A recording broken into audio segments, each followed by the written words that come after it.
Na-bless ko ba ang lahat? Amen! Praise God.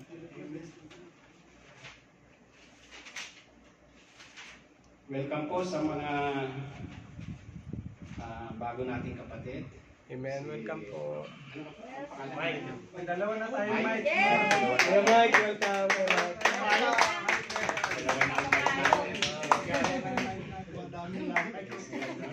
Dumadami na sila. Mike. Ayan, invite ako. Welcome din sa aking invited, si Sister Ruby. Welcome, Sister Ruby. Naka-attend na siya dati one time, matagal-tagal na rin. So, naka-attend ulit siya kung pagin ng Panginoon. Pinagpipray sila, dalawa yan sila, at saka si Sister Janine. Kaso may pasok si Sister Janine. So, time welcome. Makasama din natin si Sister. Amen. Amen. Purihin ang Panginoon. Amen. Hallelujah. Diyan po sa ating Zoom sa Manila, sa Pilipinas. Wala si kapatid na po sa US, no? Si Mrs. ko. Family Sorial. Ayan. Katulong ko yan, gumawa ng message. Praise God. Sino pa? Si Lynn. No? Si Michael ito, si Pastora Chael. Si Milo. Pastora Chael. So, yung iba hindi pa nakakonig sa Zoom. Praise the Lord. Hallelujah! Amen! Palakpakan natin ang Panginoon. Sino po ang nakakatanda sa inyo sa mga nakaraang topic natin? Ayan. Natatandaan niyo ba lahat? Ano-ano ba yung mga naging topic natin? Ha? Ayan na, ayan.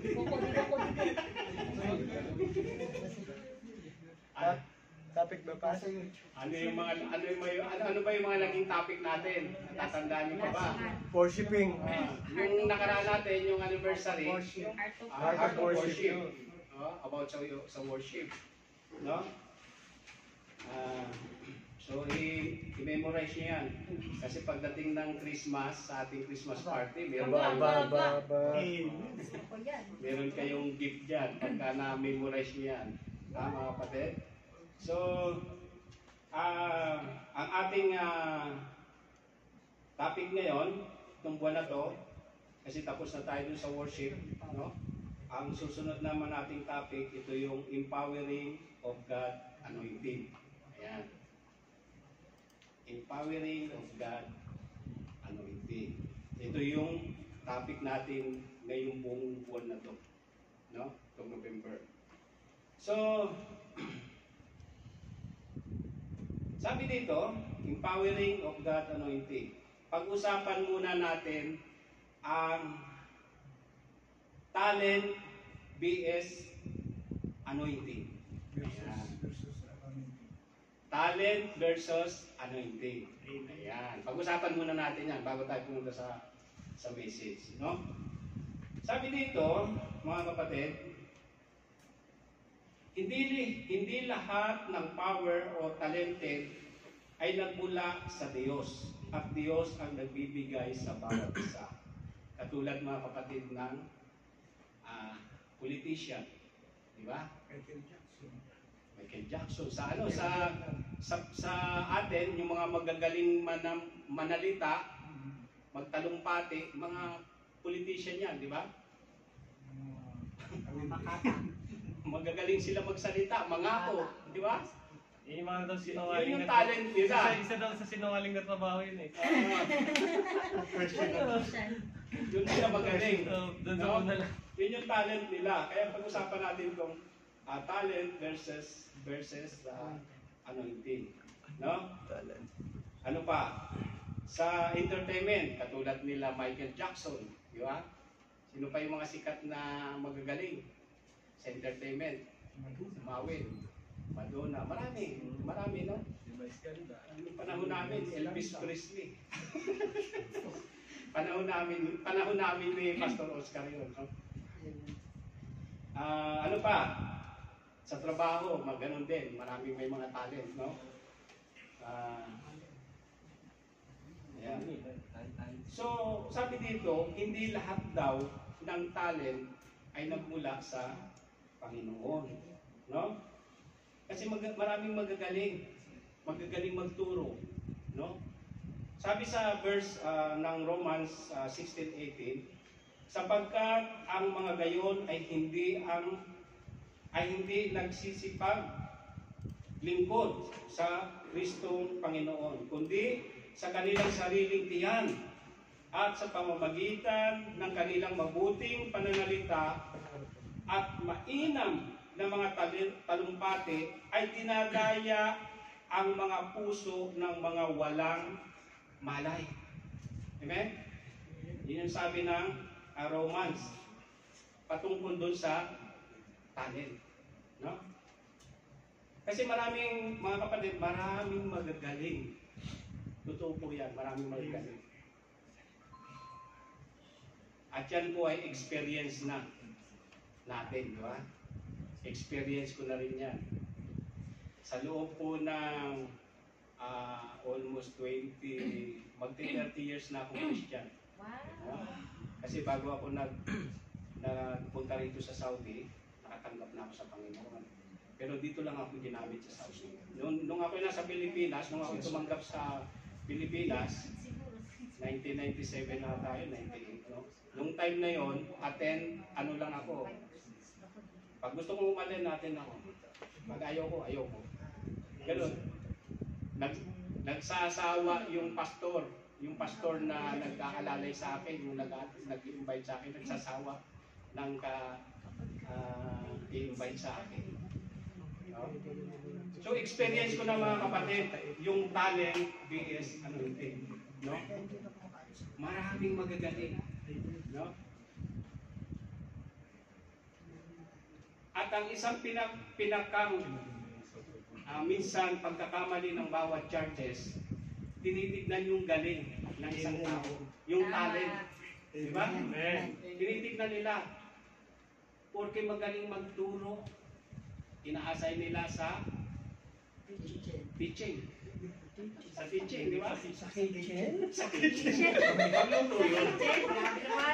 Talent sa magluluto yung kitchen. So, Kasi nga, magaling magturo, ang namin sa kitchen. ang isa sa mga, hindi nagpapatawa lang yan si kapatid na Jeffoy kasi parang wala yung ating ano to. Magaling pala magturo sa kitchen. Yan pala yung ano. So, magaling magturo ng Bible, no? Magaling magturo, maraming alam sa Bible. Nakita ng isang pastor sa isang church, inapoy. No? Inapoy. Pero anong nangyari? Na-experience ko yan mga kapatid. Experience ko po yan. At nung na-experience ko yan, may mga kapatid kami na mga kinausap niya. No? Secret na kinausap niya. Nag-open sila ng account doon sa Pilipinas para magtayo ng church. No? Hindi ko alam yan. Ganun kagaling yung tao na yun. Ganun siya kahusay. Magturo. No? Pero one time, nakita ko yun. Kasi nung time na yun, natutulog kami dyan sa taas. Doon kami natutulog. Kapag pag-ising ko ng 3 a.m., nakita ko nakalutang. Nakalutang siya, nag-yoga. So iba yung ano niya, iba yung teaching niya, iba yung ano niya, marami siyang alam. Pero taliwas sa turo ng ating Panginoong Hesus, no? Sa turo nating sa ating mga Kristiyano. So ginamit siya ng diablo para masira, no? Yung iglesia. Pero hindi nagtagumpay yun. Hindi ko nagtagumpay yun. Kaya nga naririnig niyo ba yung awit ni Kuya Bong? Ingatan mo ako, O Diyos, sa lahat ng magaling. Ingatan mo ako, O Diyos, sa lahat ng sinungaling. Ayan. Compose ni Brad Bong yan. Bakit ko na-compose yan? Dahil nga po, sa ganung klaseng turo. No? So, hindi siya nagtagumpay. Pangalawa, talent. Experience ko na rin po ito. Ang galing niya magturo ng sayaw, no? Ang galing niya magturo ng awit. Ang galing niya. Ano? Galing niya, mahusay siya. Talagang wala kang masabi sa kanya. Anong ginawa ng anong ginawa ng church? Inapoint siya. No? Inapoint siya, pinalaga siya. Pinagkatiwalaan, no? Ito ang tandaan niyo mga kapatid. Kapag kayo tinalaga, kapag kayo pinagkatiwalaan ng isang church at tinanggap ninyo, ibig sabihin niyan mga kapatid, alam ninyo ang nilalakaran ng iglesyang pinupuntahan ninyo. Amen? Amen. Alam nyo ang turo ng iglesyang tinanggap ninyo. Yung opisina na para sa inyo. No? Kaya hindi po pwedeng mas magaling pa kayo doon sa church. No? Tama. Hindi nagpasako. Kailangan ng pagpapasakop. Amen. Nakuha mo mga kapatid. Amen. Nakuha mo. Number 1, kailangan mga kapatid, sa atin, no? Sa atin bilang mga Kristiyano na naapoy, no? Inapoy, pinahiran ng langis, no? Kailangan natin ang pagpapasakop. Amen. Hindi natin pwedeng italaga ang ating sarili, no? Amen, mga kapatid? Amen. Hindi natin pwedeng mas magaling tayo doon sa church na kung saan itinalaga tayo as a pastor. No? Hindi pwede yun. Kailangan ng pagpapasakop. Kasi pag hindi tayo nagpasakop at itinalaga natin ang sarili natin, meron tayong sarili agenda. Amen? Tama ba mga kapatid? Amen. Meron. Amen? So, kung nakita mo na may mali sa church na kinaaniban mo at ikaw ay isa sa inapoint, mga kapatid, ikaw ay may karapatan na mag-review at magturo. Amen? Hindi po pwede, mga kapatid, na itaas mo ang sarili mo na mas magaling ka doon sa church na pinanggalingan mo. Amen? Amen. Palapakan natin ang Panginoon. Hallelujah. Yan po yung talent versus anointing. Yan. Yan yun mga kapatid. Kaya minsan sa isang church, mga kapatid, may mga pagkakamali din tayo, no? Minsan nakikita natin magaling kumanta, magaling sumayaw, magaling magturo, pinagkakatiwalaan na kaagad. So, yun, mag-ingat po tayo sa mga ganun. Amen? Dapat ipinapanalangin. Amen po? Amen. Sabi dito,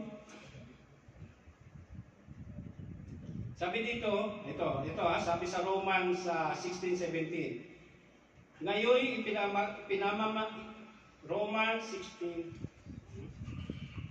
May salamin kasi, hindi gamitin eh. Well, sabi dito, Romans 16:17. Mag-ingat po tayo, sabi doon, no? Ngayon, pinamamanhin ko sa inyo, mga kapatid, natandaan ninyo, yaong mga pinanggagalingan ng pagkabahabahagi at ng mga katitisuran laban sa mga aral na inyong pinag-aralan at kayo'y magsilayo sa kanila. Amen? Yan. Mag-ingat po tayo. Magsilayo tayo. Amen? Hindi porke magaling, i-appoint na natin. Amen po?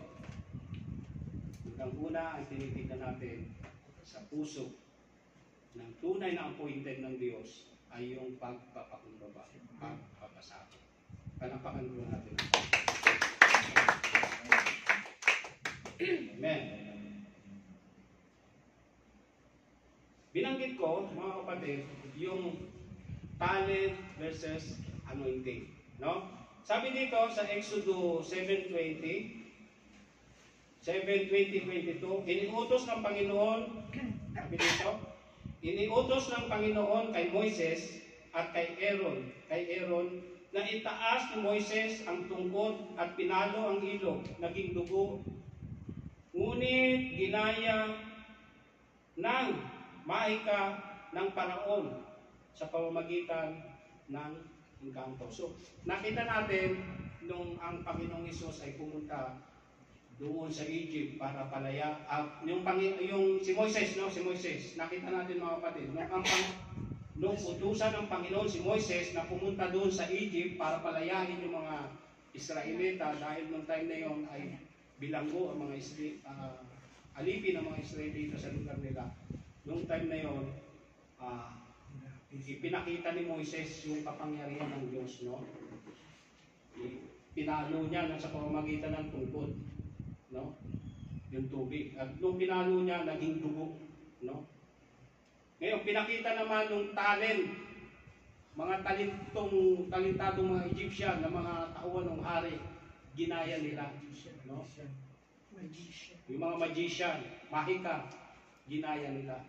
So, yun yung kanilang talent, no? Tingnan naman natin mga kapatid yung kukunting talent, pero inappoint ng Panginoon, pero nagtagumpay. Sino yun? Si Moises pa rin. Di ba? Si Moises pa rin. Di ba? Sabi dito sa Exodo 6:28-30, inutusan ng Panginoon si Moises, sabi dito, inutusan ng Panginoon si Moises na kausapin ang Paraon na palayain ang mga Israelita, ngunit kulang siya sa talento, sa pananalita, pero sinunod niya ang Panginoon dahil alam niya na kasama niya ang Panginoon. So, nakita natin doon sa verse na yun mga kapatid, na nung inutusan si Moises ng Panginoon, paano ako pupunta doon? Sabi ni Moises, paano ako pupunta doon? Paano ko palalayain yung mga Israelita? Hindi nga ako marunong magsalita. Diba? Sabi ni Moises, sabi ng Panginoon, pumunta ka, kasama mo ko. Di ba nagtagumpay siya? Napalaya niya yung mga Israelita. At ang kwento niya, nakatawid pa nga sila doon sa dagat na hinatis, di ba? Sa Red Sea. So, nakita natin mga kapatid yung talent versus anointing. Di ba? Bagaman kukunti yung anointing, yung talent ni Moises, no? Pero inanoint siya ng Panginoon, nagtagumpay siya. Amen. Tandaan natin mga kapatid, kaunti man ang inyong mga talent, no? Kaunti man ang inyong mga alam. Pilipit man ang boses ninyo pag umawit kayo dito. Tandaan niyo mga kapatid, pag ginamit kayo ng Panginoon, Tutuwid yan. tutuwid yan. Amen? Palakpakan natin ang Panginoon. Hallelujah. Okay. So, pupunta na tayo sa ating topic. So, sabi dito, mga kapatid, empowering of God anointing. Ayan. Ang title ng ginawang message ng Panginoon sa araw na ito yung spiritual power anointing. No? So, bago tayo mag-start, samahan niyo ako sa panalangin. Hallelujah. Hallelujah. Panginoon, muli Panginoon, andito naman po ako sa iyong harapan, Panginoon. Makasalanan po ako, hindi po ako karapat-dapat. Isa lang po akong basahan sa iyong harapan, Panginoon. Hallelujah. Lord, hinihingi ko ang banal na Espiritu, Panginoon, na siyang magsalita, Panginoon. Hindi ako marunong magsalita, Panginoon. Katulad ni Moises, Panginoon. Kulang ako sa pananalita patungkol sa mga kalaman ng mundo ito, Panginoon. Hallelujah. Kulang ako sa mga grammar ng pananalita, Panginoon. Lord, ikaw, Panginoon, yung magsalita, Panginoon. Itago ko lang ako sa iyong likuran, Panginoon. At ipaliwanag ko sa kanila kung ano ang nais mong iparating sa kanila sa araw na ito, Panginoon. Hallelujah. Hallelujah. Hallelujah. Gabayan niyo po ako, Panginoon, ng iba ng Espiritu. Nawa, Panginoon, yung liwanag mo ang makita sa akin. Ikaw maghari sa puso ko, Panginoon God. Hallelujah. Maraming salamat po sa pangalan ng Ama, ng Anak, at ikinsa ng Banal na Espiritu. Amen. Amen.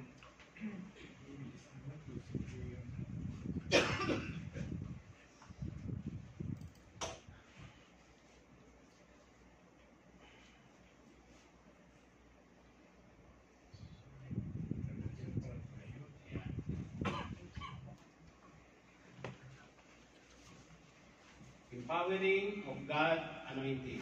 Spiritual power anointing. Ayan yung ating verse, no? Sa Acts 1:8.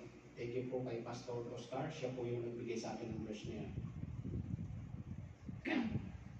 Sabi diyan, mga kapatid, tatapwa tatanggapin ninyo ang kapangyarihan pagdating sa inyo ng Espiritu Santo, at kayo'y magiging mga saksi ko sa Jerusalem at sa buong Judea at Samaria at hanggang sa kahuli-hulihang hangganan ng lupa. Amen? Ganda ng verse, no? Ganda ng verse, mga kapatid. Sabi dito, empowering God's anointing. Sabi diyan,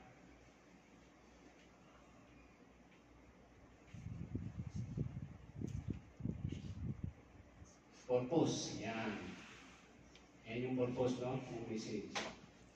Sabi diyan sa purpose, sa message, no? Sabi diyan, being anointed by God imbues individual with spiritual gift, guidance, and authority to perform their God-given task. Amen? Next.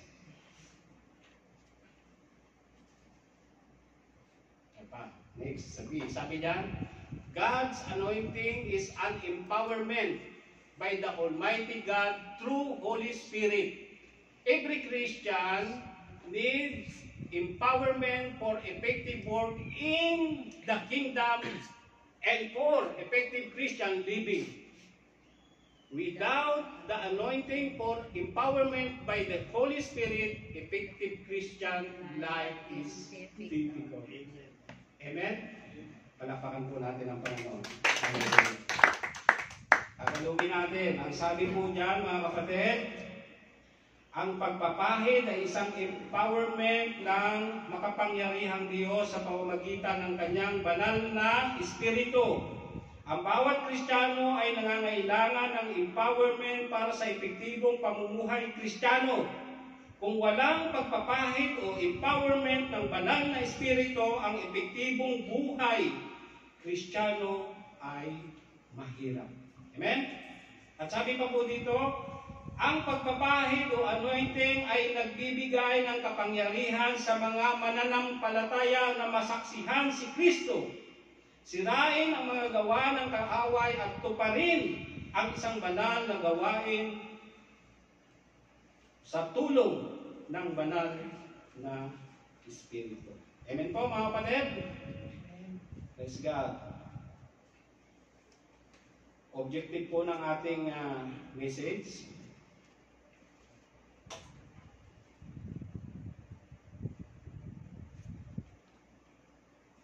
Ayan. Sabi dyan sa objective o layunin, understanding how to powerful is God anointing. Amen?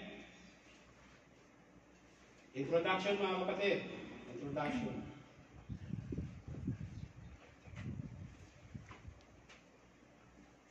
Yan.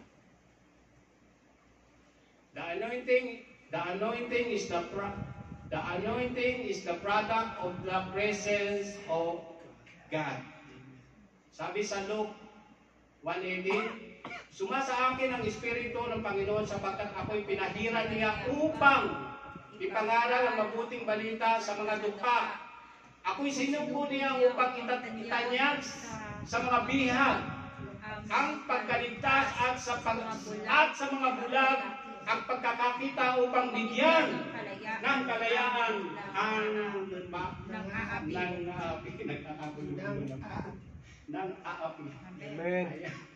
Ayan, mga kapatid, nakita natin Sa ating introduction, no? Sabi niya, the anointing is the product of the presence of God sa pamamagitan ng Panginoong Hesus. Amen? Next. 2. Sabi niya, anointing is part pa rin po ito ng introduction, no? Anointing is a manifestation of the hand of God on the life of a person. a person. Amen? Amen. Sabi diyan sa verse, Psalm 89, 20-21, aking nasumpungan si David na aking bingkod. Aking pinahilan siya ng aking banal na langis. Amen? So, nakita natin mga kapatid, no?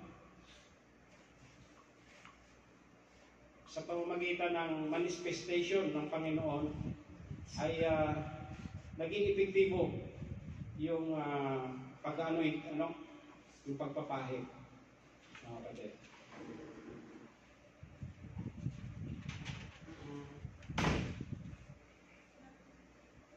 At nakita din naman natin kung titingnan natin, kung babalikan natin yung kwento, no, sa aklat ng Samuel, yung buhay ni David, di ba?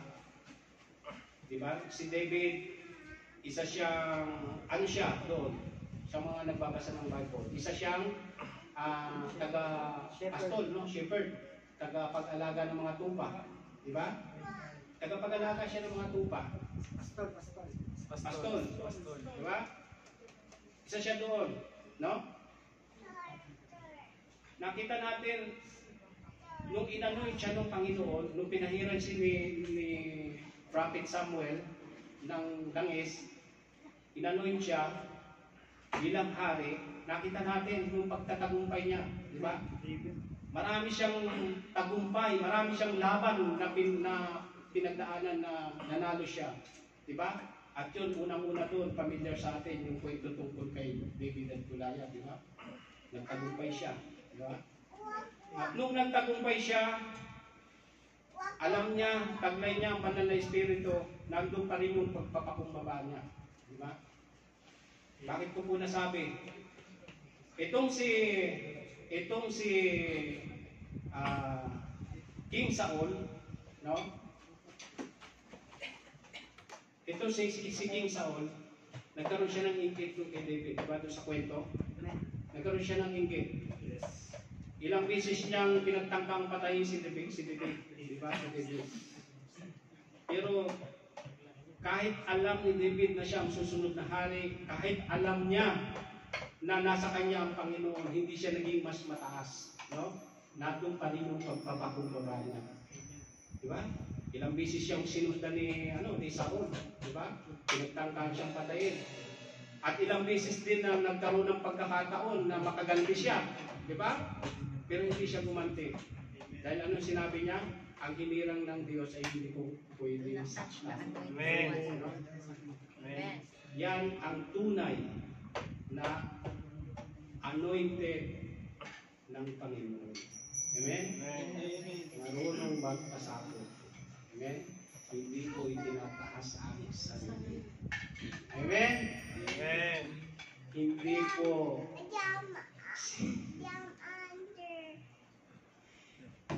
hindi po nag-aambisyon na ikaw, na ako ang ako.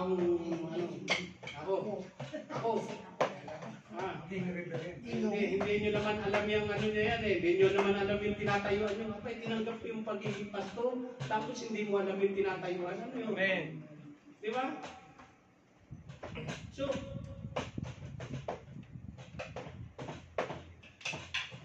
mga kapatid, no?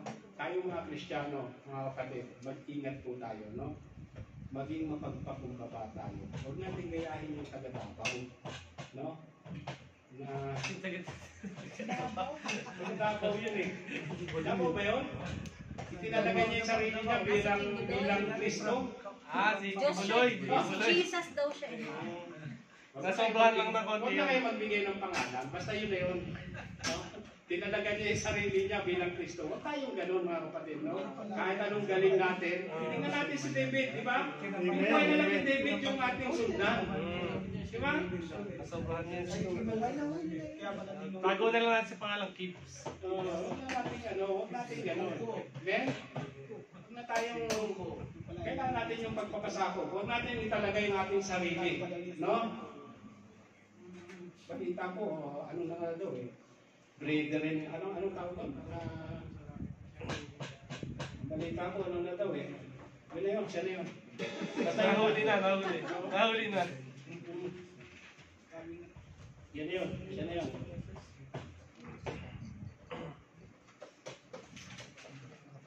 So, no?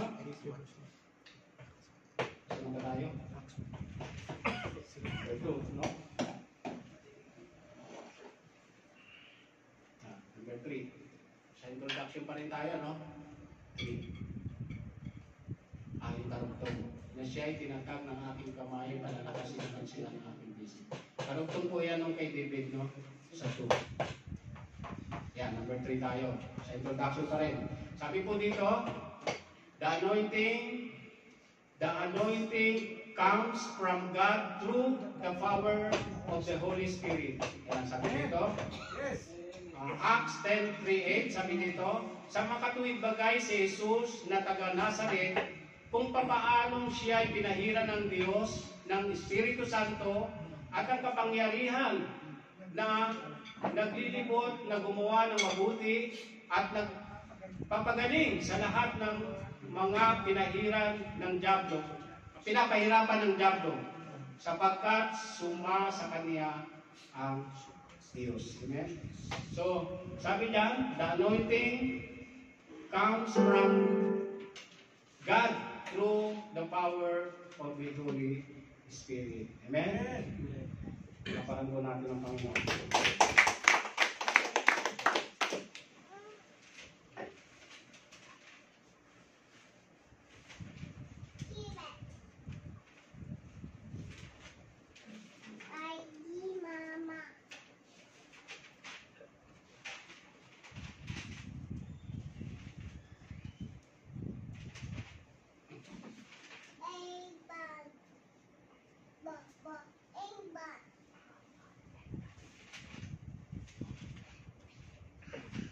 Okay, pupunta po tayo sa main division, mga kapatid.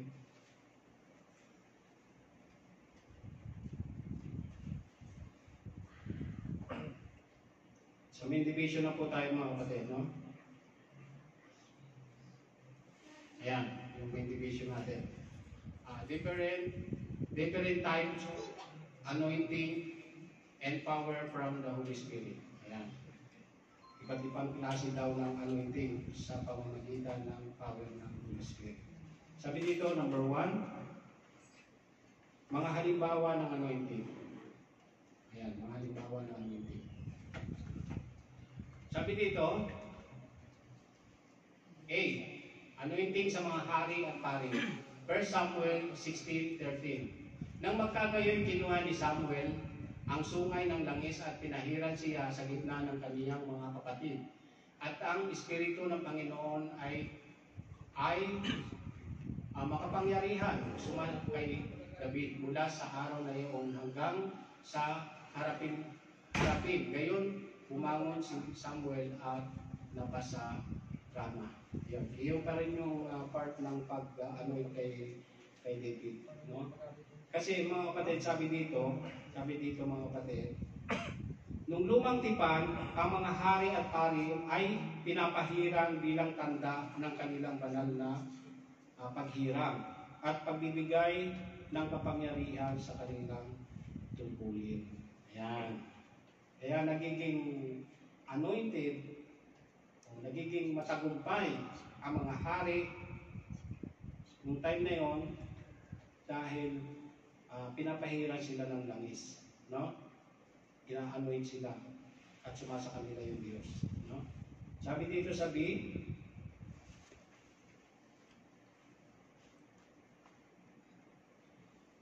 yan, mga halimbawa ng anointing. Sabi sa B, hingin at lumapit sa Diyos. Sa Santiago 4:8. Magsilapit kayo sa Diyos at siya lalapit sa inyo.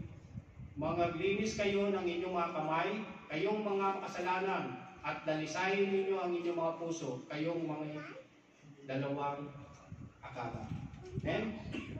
Sabi dito mga kapatid, ang anointing o pagpapahid ng langis ay sa pamamagitan ng paghahanap sa Diyos, sa pamamagitan ng panalangin, pagsisisi, pagsamba, at pag-aaral ng kanyang salita. Amen? Kaya mga kapatid, sa pamamagitan ng paghanap sa Diyos. Amen? Kaya, para maging anointed tayo, amen? Kinakailangan natin yung patuloy na pagsamba. Amen? Hanapin natin ang Diyos. Amen mga kapatid? Amen. Okay.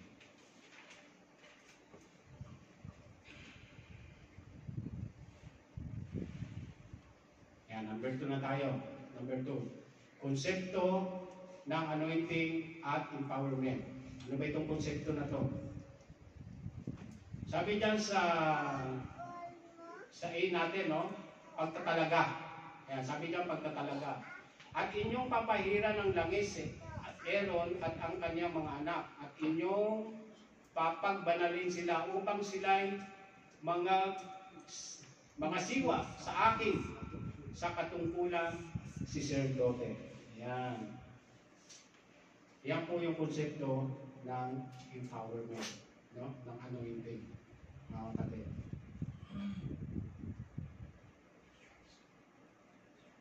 So, mga kapatid, sabi dito,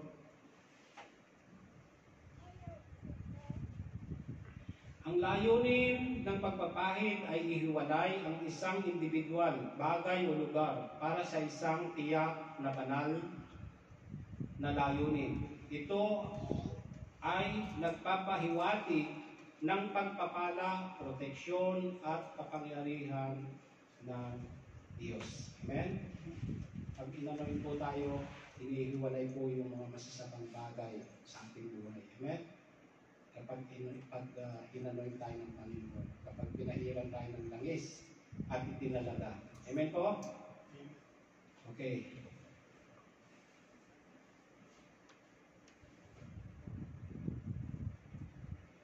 Bakit lumilipat na agad ito? Hindi ko pa namin lumilipat na eh.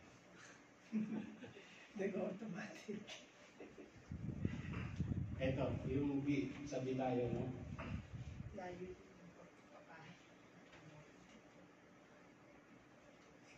Ayan.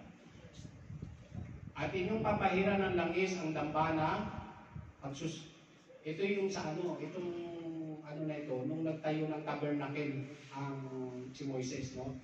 Sa Exodo, no? Nung nagtayo sila ng tabernacle, iniutos ng Panginoon kay Moises, sabi dito, at inyong papahiran ng langis ang dambana, pagsusunugan ng handog, at ang lahat ng kasangkapan, at inyong kababanalin ang dambana, at ang dambana ay magiging kabanal-banalan. So, hindi lang sa tao, no? Hindi lang tao yung pinapahiran ng langis o inaanoy, maging lugar, no, ng pagsasambahan. Yan mga kapatid. At yan po ay ginawa namin dito nung lumipat kami, nung unang lumipat kami dito sa lugar na ito, no? Dati yung church, yung DCF, doon pa sa kabila, doon sa may basta doon. Doon na yun, siya na yun. Pastor, saan po ba yung dati nating church? Yung doon sa kabila ron, sa may Mamud Said, sa likod. Doon. Dati, nung nandun kami, dumami kami doon. Umabot kami ng almost 70, magiging na yata kami nun. Ang dami na. Ngayon, ipinag-pray namin na magkaroon ng church na malaki. At ito, nung nanalangin kami, sila Pastor Oscar, tsaka si Pastor Arman, may inihatid sila sa lugar na ito. Na kapatid, nakita nila to bakante, itong lugar na to. So lumipat kami nung dito. Yun yung istorya, no? Yung paglipat namin dito, bago kami lumipat dito, bago kami mag-start ng construction sa lugar na ito, pinanalangin namin to. Pinag-pray namin, pinahira namin ng langis. Mula taas hanggang baba. Kaya nakita niyo mga kapatid, itong TCF, Ang dami ng pinagdaanan. Pero nakatayo pa rin. Hindi bumagsak. Kasi may anointing eh. May anointing. Ipinanalangin at pinahiran. Nang nangis katulad nga ng sinabi dito. No? Hindi lang tao, maging lugar. No? Kaya, naalala ko nung nag-meeting dito yung mga Church of Jeddah, lahat ng mga pastor ng Church of Jeddah. Dami nila, no? Ano yung sabi ni Pastora Rose, no? Sabi niya, dyan daw sa may pinto, meron daw siyang nakita na nakatayo na maputi. No? So, nakita natin yung protection dito sa iglesia nito. Amen? Guardian angel. No? Kaya kahit anong pinagdaanan, kahit anong bagyo, umunti, dumami tayo dito, patuloy ang iglesia na ito. At naniniwala ako, mga kapatid, bawat isa sa inyo gagamitin. No? Gagamitin at dadami tayo sa lugar na ito. Walakpakan natin ang Panginoon.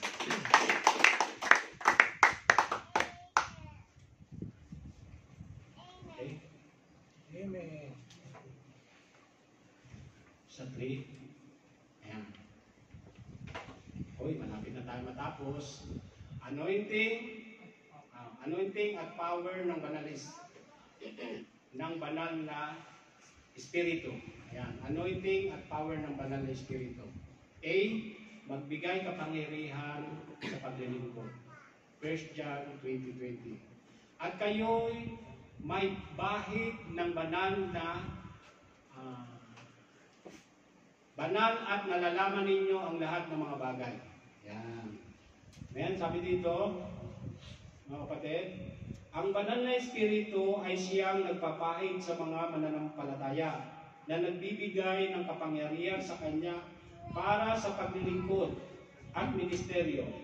Ang pagpapahid na ito ay hindi lamang para sa ilang piling tao, kundi para sa lahat ng naniniwala kay Yesu Kristo.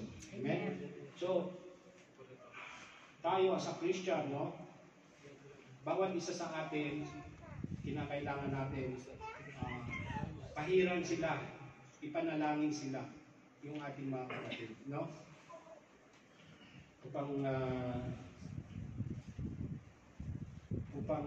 maging mabisa, no? Upang maging mabisa ang pagiging-isang Christian nila. Amen? Amen. Upang maging powerful ang pagiging isang Christian. Amen. Amen?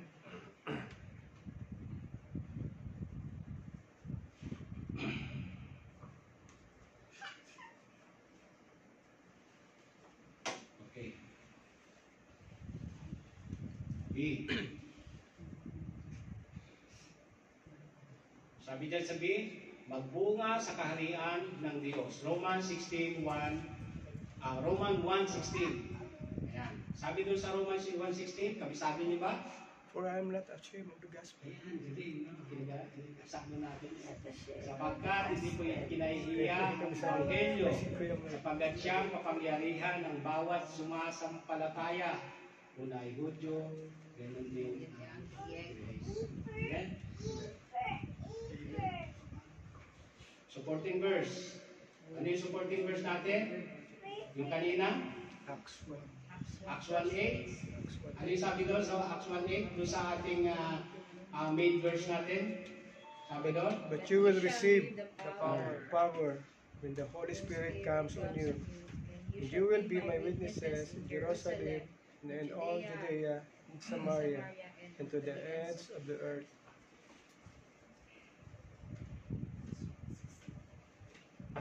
Ayan.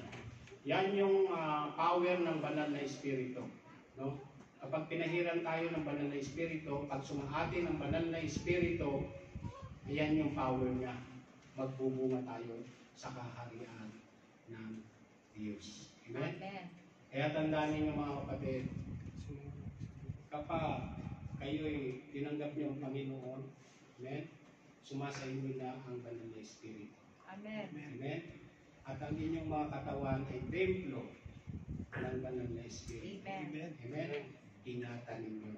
Amen? Amen. Bakit ko po nasabing ingatan ninyo? Kasi sumasa atin ang Banal na Espiritu. Amen? Amen. Hindi na kinakailangan. Noon, okay lang na magpatato kayo. Okay lang yan noon. Kasi hindi nyo pa alam ang work o ang pagkilos ng Banal na Espiritu sa bawat isa, sa bawat buhay natin. No? Hindi nyo pa alam na taglay nyo ang Banal na Espiritu. Wala pa kayong nalalaman tungkol sa mga aral ng Biblia. So, ngayon, kung meron na kayong nalalaman patungkol sa aral ng Biblia at tinanggap ninyo ang Panginoong Hesus at nasa inyo ng Banal na Espiritu, ingatan ninyo ang inyong sarili. Amen? Amen, mga kapatid? Amen. Ang lungkot nyo eh.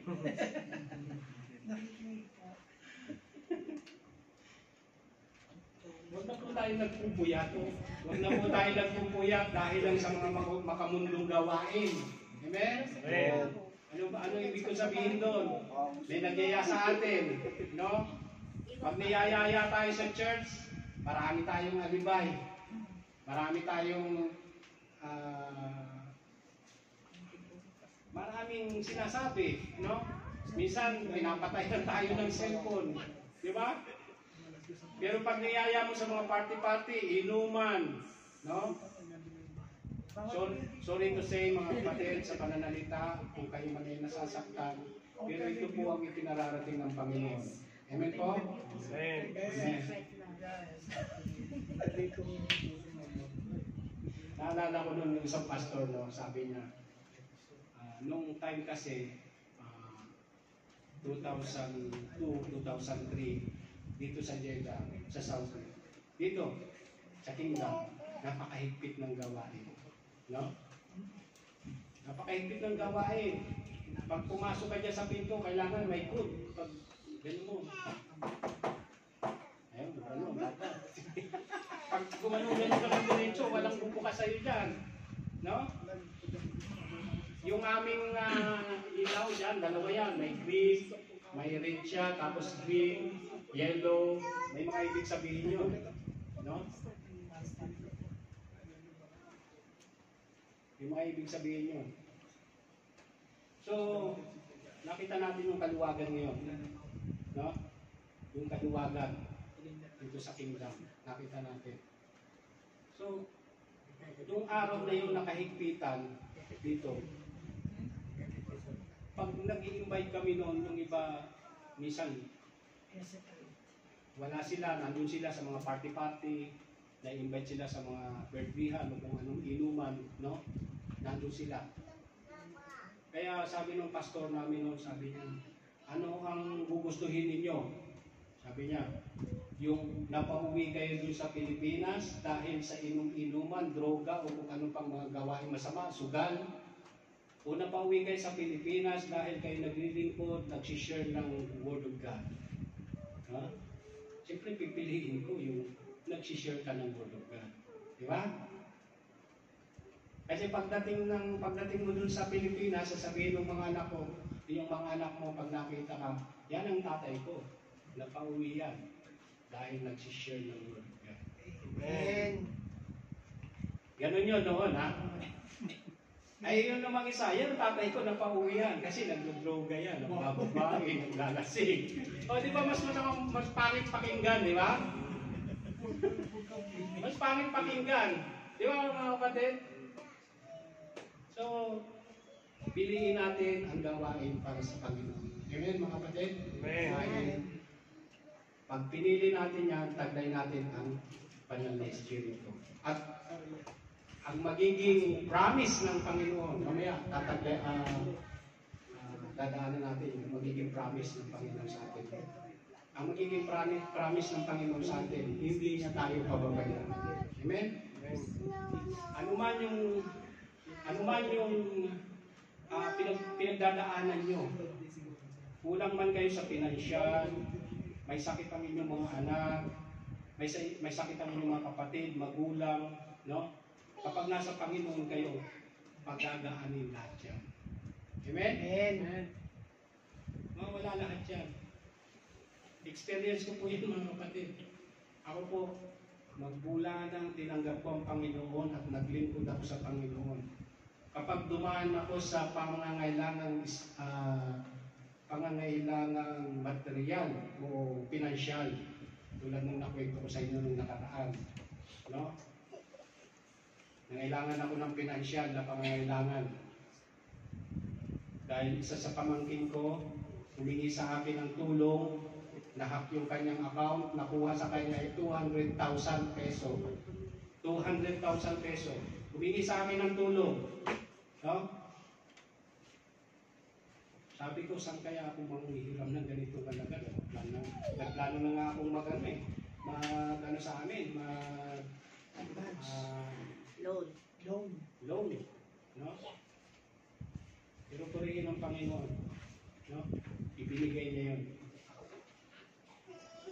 Bagaman hindi ko na ibigay ng ganung kalaki, pero nakatulong ako. Okay? So, yan ang tandaan niyo mga kapatid. Kapag nasa Panginoon kayo, iniisip niyo pa lang, ibibigay na sa inyo. Palakpakan natin ang Panginoon. Amen. Over na ba tayo sa oras? Over na. So, mamadali na natin. Okay pa, may oras pa. Ha? Nilalagay na nga. 10 seconds. Sabi na 10 seconds. Grabe naman 10 seconds. Next. Ayan. Susulat na nga eh. Sabi dito, ang pagpapahid o anointing sa mga mananampalataya. Sabi sa nasa 4 na pala tayo, no? 4. Ang pagpapahid o anointing sa mga mananampalataya. Last na ito mga kapatid. Sabi dito, ang pangako ng anointing sa mga mananampalataya. Ngayon siya na ang nagpapatibay sa amin na kasama ninyo kay Kristo at nagpahid sa atin ay ang Diyos. na siyang nagtatak naman sa atin ng nagbigay ng patutuo ng Espiritu sa ating mga puso. Sabi dito mga kapatid,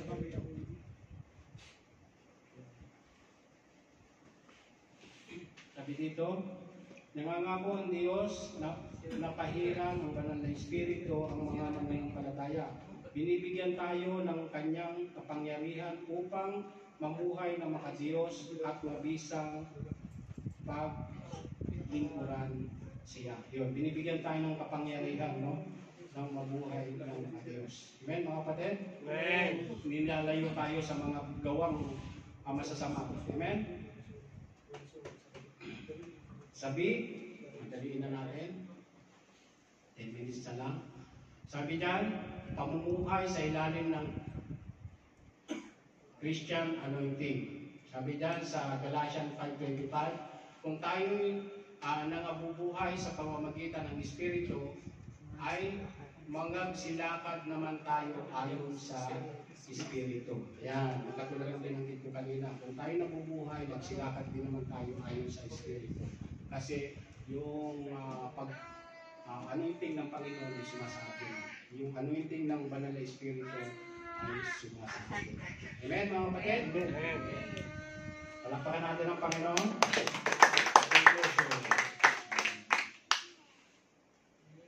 Ayan. Sabi dyan sa conclusion, if God's power has been anointed to you, you receive 7 promise of God. Ayan. Amen, mga kapatid? Amen. Kung anointed kayo ng Panginoon, kung sumasa inyong banal na Espiritu, tatanggapin ninyo ang 7 promise ng Panginoon. Amen, mga kapatid? Ano dito? Hindi na natin babasahin kasi wala na tayong time. Sabi dito, God will protect you. Amen. God will protect you. Iingatan kayo ng Panginoon, mga kapatid. Amen. Yan sa Psalm 121:7-8. Basahin nyo na lang, no? Kasi wala na tayong time. 2. God always hear your voice. Amen. Ano ibig sabihin? Atin Joanne. Naririnig. Naririnig tayo ng Naririnig. Panginoon. Naririnig tayo ng Panginoon. Pag tayo nanalangin, Yes. Lord, wala na akong pera, Lord. Kailangan ko ng pera. Bibigyan tayo ng Panginoon. Amen? Amen. Magkakaroon ng pera ang wallet nyo. Amen. Amen? Iwan na yan ka mamaya. Three, God will grant you peace. Ayan. Bigyan ka ng Magiging kapayapaan. Amen. kapahingahan. Kapayapaan. Mawala yung pabigatan sa atin. Amen. Amen? 4. God will wipe away every tear. Pakikinggan niya tayo. Amen. Papahirin niya ang ating Papahiran niya yung ating mga mukha. Mga luha. Yung mga Ang tawag luha. doon, aaluin. Yung mga lungkot. Amen? Aaluin. 5. God is always with you. Lagi Amen. natin kasama. Amen mga kapatid? Amen. Amen. 6. God will never forsake you. Hindi tayo ipabayaan mo, Hindi Lord. niya tayo pababayaan. Amen mga kapatid? Amen. And lastly, sabi dyan, God will never leave you. Hindi niya tayo iiwan. hindi niya Amen. tayo iiwan. Amen mga kapatid? Amen. Amen. Lord. Thank you po yan. Ganun po siya. Balik mo kapatid. Balik mo. Take. Balik mo. Ayan. Saan yun? Yung promise, 7 promise. 7 promise. Nakunan nyo ba ng picture mga kapatid? Yes. Ha? Opo. Nakunan nyo na ng picture?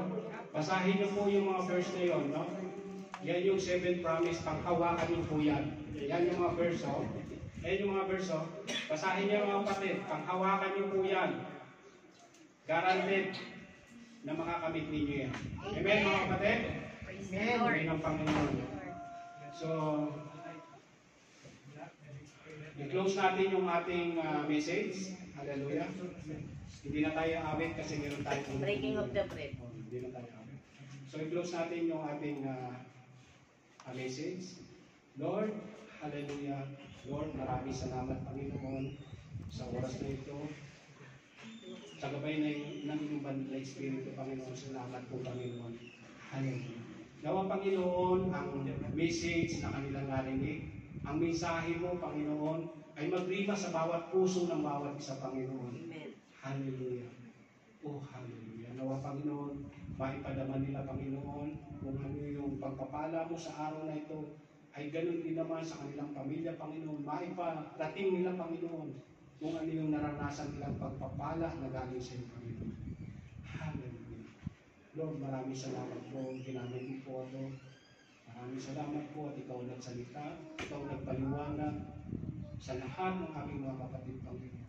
Dinadalangin ko rin po ang mga kapatid, Panginoon, sa tulong ng iyong banal na Espiritu, ang aming mga kapatid na minsan hindi nakaka-attend, Panginoon, Lord, dinadalangin ko, ipuin mo ang puso nila, Panginoon, na dumako sa lugar na ito upang sumamba sa iyo, Panginoon. Sapagkat wala kang tinuturong mali, kundi lahat ng itinuturo mo ay para sa aming kapakanan. Hallelujah. Hallelujah.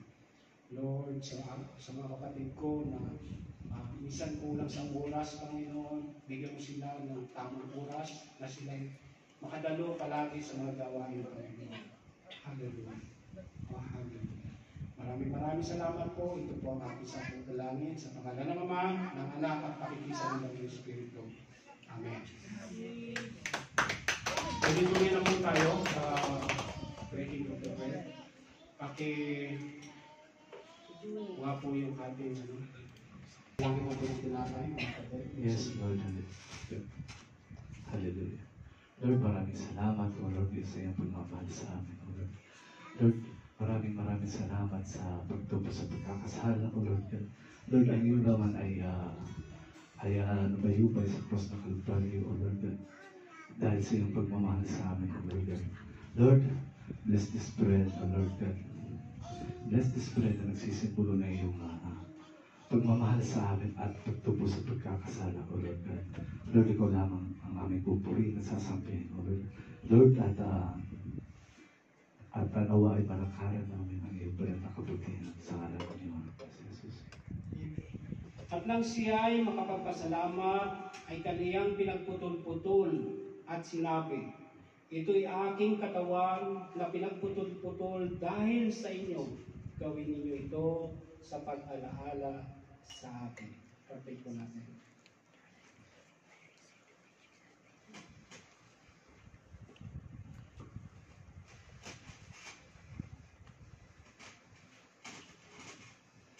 At gayon din naman, hinawakan ng saro pagkatapos tamang hapon na sinabi. Okay? Yes, Lord, maraming salamat po, Lord, sa dakilang pagtanggap mo sa amin, Lord, at ilang pag-ibig, Lord. Ikaw po yan ang Papa, Lord, sa krus ng Kalbaryo, Lord. At tumagas yung dugo, Lord, kapag tubusin ang aming mga kasama.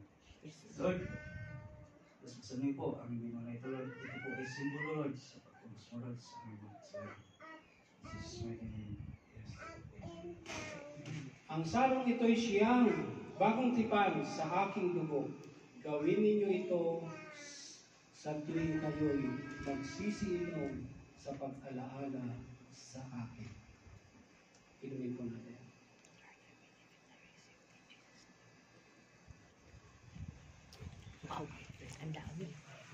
Pagkat sa tuwing kakanin ninyo ang tinapay na ito at inumin ninyo ang saro, ay inihahayag ninyo ang pagkamatay ng Panginoon hanggang dumating siya. Sumayin niyo ang pagpapala ng Diyos. Amen.